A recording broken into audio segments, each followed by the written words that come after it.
नमस्कार विद्यार्थी मित्रांनो, स्वागत आहे तुमचे. या व्हिडिओमध्ये आपण गट क मुख्य 2024 मध्ये आलेख किंवा डेटा इंटरप्रिटेशन या घटकावर आलेले प्रश्न बघूया, जो सांख्यिकी स्टॅटिस्टिक्सचा एक भाग आहे. मॅथ्स रिझनिंग मिळून 22 प्रश्न तुम्हाला येतात मुख्य परीक्षाच्या पेपर 2 मध्ये. तर त्यापैकी खूप महत्त्वाचा घटक आहे. 3 ते 6 प्रश्न जे आहेत डायरेक्टली या घटकावर येतात. बऱ्याच विद्यार्थ्यांना या घटकाची भीती वाटते. तर या व्हिडिओमध्ये माझा प्रयत्न हाच असेल की ती भीती तुमची दूर व्हावी आणि एक योग्य अप्रोच कोणता असेल ह्या घटकाला टार्गेट करण्यासाठी ते आपण बघूया. यासोबत जे आहे लेवल्स, कोणत्या लेवलचे प्रश्न असतील आणि कोणत्या लेवलचे प्रश्न आपल्याला सॉल्व करायला पाहिजेत हे सुद्धा आपण समजून घेऊ. पण त्याआधी लेवल 1, लेवल 2 आणि लेवल 3 अशामध्ये आपण प्रश्नाची विभागणी केलेली आहे. लेवल 1 म्हणजे काय, ते जे प्रश्न 30 ते 40 सेकंदात तुमचे सॉल्व होतील. लेवल 2 मध्ये म्हणजे काय, 1 मिनिटांपर्यंत तुमचा तो प्रश्न सॉल्व झाला पाहिजे. म्हणजे परीक्षेमध्ये आपल्याला लेवल 1 आणि लेवल 2 चे प्रश्न नक्की सॉल्व झाले पाहिजेत. एखादा कधी कधी प्रश्न लेवल 3 चा येतो तर तो स्किप केला तरी चालेल, पण गट क मुख्य मध्ये जे प्रश्न आलेले आहेत त्यामध्ये कोणताही प्रश्न लेवल 3 चा नव्हता.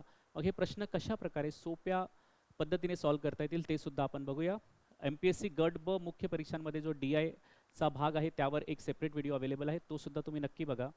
आणि असे PDFs तुम्हाला टेलिग्राम चॅनलला मिळतील, डिस्क्रिप्शनमध्ये लिंक आहे, ते जॉईन करू शकता.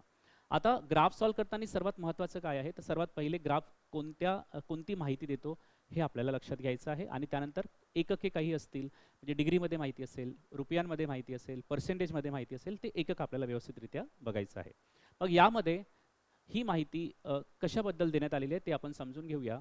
आणि एक महत्त्वाचा भाग असतो की प्रश्न वाचता वाचताच तुम्हाला तो समजायला पाहिजे, जेणेकरून आपला प्रश्न वाचण्यामध्ये वेळ कमी लागेल. तर त्यासाठी आपल्याला प्रश्न रीडिंगची प्रॅक्टिस पण करायला पाहिजे.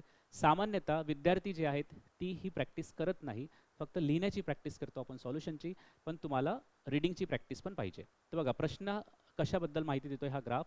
प्रकृती विद्यालय आणि संस्कृती विद्यालय या दोन शाळांमधील विविध परीक्षांना बसलेल्या विद्यार्थ्यांची संख्या. ओके, दोन शाळा आहेत हे आपल्याला समजलेलं आहे. ही शाळा जी आहे ती प्रकृती विद्यालय आहे आणि ही संस्कृती विद्यालय आहे. आणि डायरेक्ट यांच्या संख्या दिलेल्या आहेत. जसं विविध परीक्षा कोणत्या आहेत, इंग्रजी ऑलिम्पियाड, गणित ऑलिम्पियाड, सामान्य ज्ञान आणि वादविवाद. ओके, तर अशी माहिती डायरेक्टच देण्यात आलेली आहे. 20 इथे 10, म्हणजे माहिती खूप सोप्या पद्धतीने आपल्याला समजून येत आहे. तर आपण बघूया पुढे, हा लेवल 1 चा प्रश्न आहे की लेवल 2 चा प्रश्न आहे की लेवल 3. आता काय म्हटलेलं आहे, प्रकृती विद्यालयाच्या इंग्रजी ऑलिम्पियाड परीक्षेला बसलेल्या विद्यार्थ्यांची संख्या. बघा प्रकृती विद्यालय आणि विषय कोणता, इंग्रजी. मग यांची संख्या विचारलेली आहे, म्हणजे आपल्याला इतका पोर्शन डिकोड झालेला आहे प्रश्नाचा. ओके, प्रश्नाचा एक पोर्शन आपण डिकोड केलेला आहे, तो म्हणजे प्रकृती विद्यालय इंग्रजी ऑलिम्पियाड. किती विद्यार्थी आहेत, 20, म्हणजे पहिली संख्या आपल्याला 20 मिळाली. आता या संख्येचं काय करायचं आहे, पर्सेंटेज काढायचं आहे, गुणोत्तर काढायचे आहे, कंपॅरिझन करायचं आहे, ते पुढे आपल्याला माहिती होईल. तर विद्यार्थ्यांची संख्या या दोन्ही शाळांमधील, दोन्ही शाळा म्हणजे प्रकृती आणि संस्कृती विद्यालय, या दोन्ही शाळांमधील विविध परीक्षांना बसलेल्या एकूण विद्यार्थी संख्येतील फरकाच्या किती पट आहे. ओके, म्हणजे दोन्ही शाळांमध्ये जितके विद्यार्थी विविध परीक्षांमध्ये पार्टिसिपेट झालेले आहेत, पार्टिसिपेट केलेलं आहे त्यांनी, त्यांच्यातील जो फरक आहे त्या फरकाच्या ही संख्या किती पट आहे. म्हणजे छेदामध्ये आपल्याला काय लिहावं लागेल, फरक लिहावा लागेल दोन्ही शाळेतील विविध परीक्षांमध्ये बसलेल्या विद्यार्थ्यांचा. तर आपण डायरेक्टली कॅल्क्युलेट करायचं आहे, खूपच सोपे आकडे आहेत. तर आधी आपण प्रकृती विद्यालयांमध्ये एकूण किती विद्यार्थी परीक्षा दिलेल्या आहेत वेगवेगळ्या, त्या आपण ॲड करूया. तर इंग्रजीमध्ये किती आहेत, प्रकृती विद्यालयामध्ये इथे आहेत 20, हे झाले 10, 30, 30 आणि हे किती 25, 30 आणि 25 झाले 55, आणि हे आहेत 10, 55 आणि 10 किती 65. म्हणजे प्रकृती विद्यालयात एकूण 65 विद्यार्थ्यांनी भाग घेतलेला आहे. ओके, आता इथे ग्राफमध्ये बरेच विद्यार्थी मला शॉर्ट ट्रिक्स विचारतात. तर ग्राफमध्ये आलेखामध्ये सर्वात महत्त्वाची शॉर्ट ट्रिक काय असते की तुम्ही कोणत्या अप्रोचने प्रश्न सॉल्व करता. आता एखादा विद्यार्थी असा पण करू शकला असता 20 अधिक 10, मग उत्तर तर तेच आलं असतं, पण तो अप्रोच तितका योग्य नाही आहे, कारण की ते जे कॅल्क्युलेशन तुम्ही माइंडमध्ये करू शकता ते आपल्याला न लिहिता करायचे आहेत. अशाच प्रकारे शॉर्ट ट्रिक्स तयार होतील किंवा वेळ आपला सेव्ह करता येईल. आता संस्कृती विद्यालयामध्ये किती विद्यार्थी तर आपण बघूया, 10, इथे आहे 15, म्हणजे 25 झाले, 25 आणि 30 55, 55 आणि 5 हे झाले 60, म्हणजे दोघांमध्ये कितीचा फरक आहे, 5चा. तर छेदामध्ये किती येईल, 5 येईल, म्हणजे 20 भागीला 5 किती पट झाले, 4 पट. या प्रश्नाचे उत्तर काय येईल, 4 पट. म्हणजे लेवल 2 चा हा प्रश्न तुम्ही म्हणू शकता एका मिनिटात आपल्याला हा सॉल्व करता आला असता, किंवा परीक्षेमध्ये हा प्रश्न तर अटेम्प्ट व्हायलाच पाहिजे. ओके, नेक्स्ट प्रश्न बघा. आता नेक्स्ट प्रश्न पण बार ग्राफचाच आहे. खाली दिलेला जोड स्तंभालेख हा वेगवेगळ्या वर्षी घेतलेल्या प्रवेश परीक्षांची माहिती देतो. ओके, प्रवेश परीक्षांची माहिती देत आहे, वेगवेगळ्या प्रवेश परीक्षांची. आणि परीक्षा आपल्याला इथे दिसत आहेत, कोणत्या आहेत? CEE 2000, CEE 2001, म्हणजे CEE ही कोणती तरी परीक्षा आहे. त्यांच्या विविध वर्षांमध्ये कशाची संख्या दिलेली आहे? प्रश्न संख्या, कारण की इथे हेडिंग दिलेली आहे. ओके, ही ॲक्सिस कशाला दर्शविते? प्रश्न संख्येला दर्शविते. म्हणजे प्रश्न संख्या कमी कमी होत चाललेली आहे. आता प्रश्न काय विचारलेला आहे बघा. प्रश्न विचारलेला आहे CEE 2000 ते CEE 2006 पर्यंत प्रश्न किती टक्क्यांनी कमी झाले, म्हणजे डिक्रीज विचारलेला आहे. हा शेकडेवारीचा प्रश्न आहे, कारण की 3च प्रकारचे प्रश्न सामान्यतः आपल्याला आलेखावर दिसतात. एक पर्सेंटेज, दुसरा सरासरी आणि गुणोत्तर कॅल्क्युलेट करायचे असते, सोपे असतात ते. पर्सेंटेजचा प्रश्न आहे, किती टक्क्यांनी कमी किंवा किती टक्क्यांनी जास्त म्हटलेला आहे.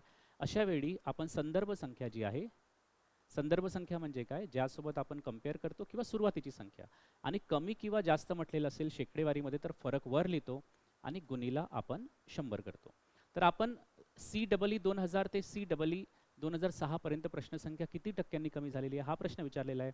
CEE 2000 मध्ये एकूण प्रश्नसंख्या किती होती? 55, आणि ती 2006 मध्ये किती झालेली आहे? 40. म्हणजे कितीचा फरक पडलेला आहे? 15चा.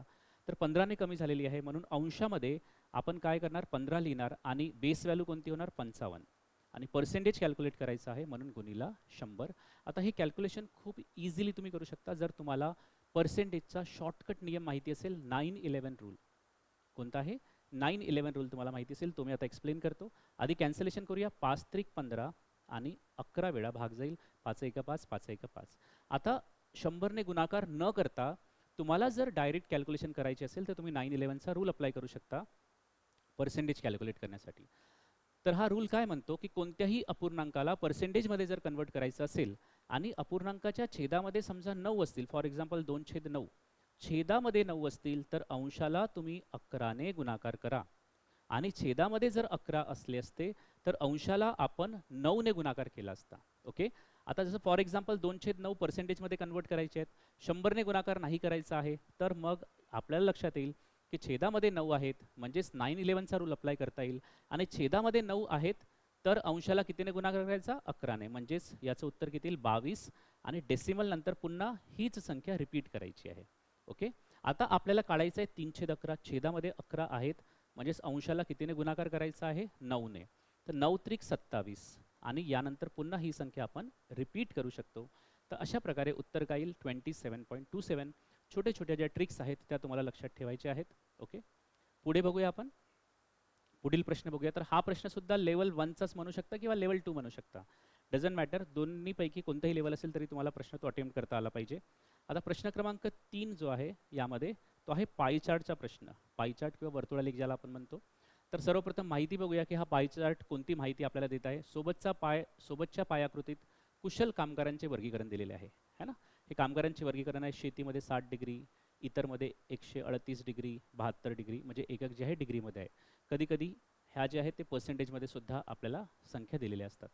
जर उत्पादन क्षेत्रात 450 कामगार कार्यरत आहेत. ओके, उत्पादन क्षेत्रात. आता उत्पादन क्षेत्राचं डिग्री बघा किती आहे? 90 डिग्री, आणि संख्येमध्ये तो किती आहे? 450. तर आपण सरळ लिहू शकतो 90 डिग्री बरोबर किती? 450. कारण की आलेखामध्ये 90 डिग्री आहे पाय चार्टमध्ये, आणि संख्येमध्ये आहे 450. आता पुढे काय प्रश्न विचारलेला आहे? तर बांधकाम क्षेत्रात किती कुशल कामगार कार्यरत असतील? बांधकाम क्षेत्रातील कामगारांची संख्या काढायची आहे. तर बांधकाम क्षेत्रात किती डिग्री आहेत? 72 डिग्री, म्हणजेच आपल्याला 72 डिग्रीची व्हॅल्यू काढायची आहे. सिंपल इक्वेशन तयार झालं. 90 डिग्री बरोबर 450, तर 72 डिग्री बरोबर किती? तिरप्या गुणाकाराने प्रश्न सॉल्व्ह करू शकता, किंवा आणखी एक चांगली ट्रिक इथे तुम्ही अप्लाय करू शकता. ती कोणती? तर 90ला जर आपण 5ने गुणाकार केलं तर 450 होतात, म्हणून 72ला सुद्धा आपण 5ने गुणाकार करणार तर उत्तर किती मिळेल? 360. म्हणजेच पहिलं ऑप्शन जे आहे ते हे उत्तर आहे. म्हणजे हे तिन्ही प्रश्न जे होते गट क मुख्यमध्ये आलेले ते लेवल 1 लेवल 2चे होते. ते तुम्हाला नक्कीच सॉल्व्ह करायचे आहेत. आय होप की तुम्हाला यातून काही माहिती मिळालेली असेल. चॅनलला सबस्क्राईब करा जर केलं नसेल तर. असेच व्हिडिओ तुम्हाला पुढे सुद्धा मिळतील विविध परीक्षांच्या दृष्टीने, मॅथ्स, रिजनिंग आणि इंग्रजीचे. टेलिग्राम चॅनल जॉईन करा, जेणेकरून हे PDF तुम्हाला तिथे अवेलेबल होतील. जर व्हिडिओ चांगला वाटला असेल तर नक्की शेअर करा. थँक्यू.